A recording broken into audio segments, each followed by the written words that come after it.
بسم اللہ الرحمن الرحیم اللہم صل علی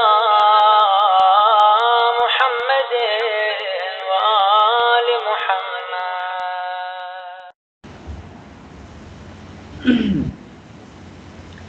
احکام نجاسات مسئلہ نمبر 136۔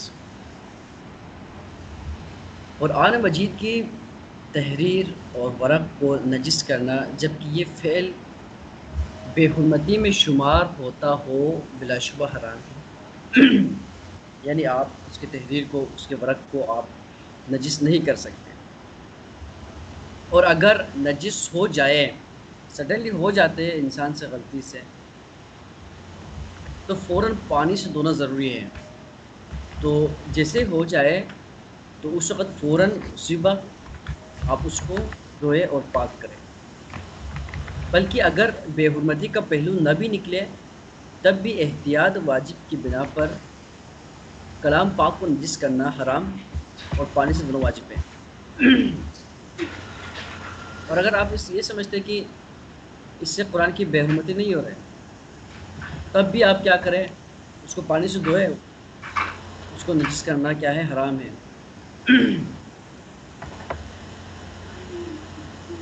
اگر قرآن مجید کی جلد نجس ہو جائے، جو کور ہے وہ نجس ہو جائے، اور اس سے قرآن مجید کی بے حرمتی ہوتی ہو، تو جلد کو پانی سے دھونا ضروری ہے۔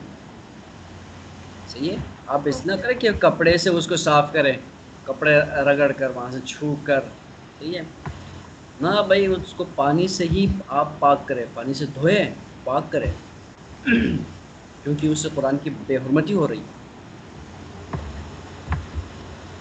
مسئلہ نمبر 138 میں فرماتے ہیں آقا، قرآن مجید کو کسی عین نجاست مثلا خون مردار پر رکھنا، خون خواہ وہ عین نجاست خشک ہی کیوں نہ ہو، اگر قرآن مجید کی بے حرمتی کا باعث بنے تو حرام ہے۔ مثلا اب کہیں پہ کوئی خون ہے یا نجاست گری ہوئی ہے کہیں پہ، یا کوئی لباس نجس ہے لیکن وہ تر نہیں، خشک ہے، تو اس کے اوپر آپ قرآن نہیں رکھ سکتے۔ اگر قرآن کی بے حرمتی ہو رہی ہے تو پھر یہ فعل، یہ کام حرام ہے۔ قرآن مجید کو نجس روشنائی سے لکھنا خواہ ایک حرف ہی کیوں نہ ہو، اسے نجس کرنے کا حکم رکھتا ہے۔ کسی نجس چیز سے، نجس روشنائی سے آپ قرآن کو نہیں لکھ سکتے۔ لکھے تو پھر یہ بالکل اسی کے مترادف ہے کہ گویا آپ نے قرآن کو نجس کیا۔ اگر لکھا جا چکا ہو تو اسے پانی سے دھو کر یا چھیل کر یا کسی اور طریقے سے مٹا دینا ضروری ہے۔ اگر کھردم شد کیا ہوا ہے پہلے سے، صحیح ہے، لکھا جا چکا ہے، تو اس کو پانی سے دھوئے، صاف کریں، یہ ختم کریں اس کو، یا پانی سے دھونے سے جو نا وہ وہاں سے ختم نہیں ہوتا ہے تو پھر اس کو چھیل کے جو نا ختم کریں، یا کوئی اور طریقہ اپنائیں، کسی بھی طریقے سے اس کو ختم کریں۔ اگر کافر کو قرآن مجید دینا بے حرمتی کا موجب ہو تو حرام ہے۔ بے حرمتی کی جو نا وہ باعث بنے قرآن کافر کو دینے سے، آپ کو پتہ لے، اب یہ آپ کو شیور ہو کہ آپ جو نا قرآن دیں گے کافر کو تو وہ اس کی جو نا بے حرمتی کریں گے، احترام نہیں کریں گے، تو اس کو نہیں دینا چاہیے، اور اس سے قرآن مجید واپس لے لینا واجب ہے۔ اور اس سے اگر ہم نے دیا ہے تو قرآن کو واپس لے لیں، یہ لینا واجب ہے۔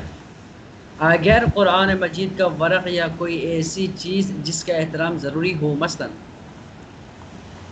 ایسا کاغذ جس پر اللہ تعالیٰ کا یا نبی کریم صلی اللہ علیہ وسلم یا کسی امام علیہ السلام کا نام لکھا ہو، بیت الخلاء میں گر جائے تو اس کا باہر نکالنا اور اسے دھونا واجب ہے۔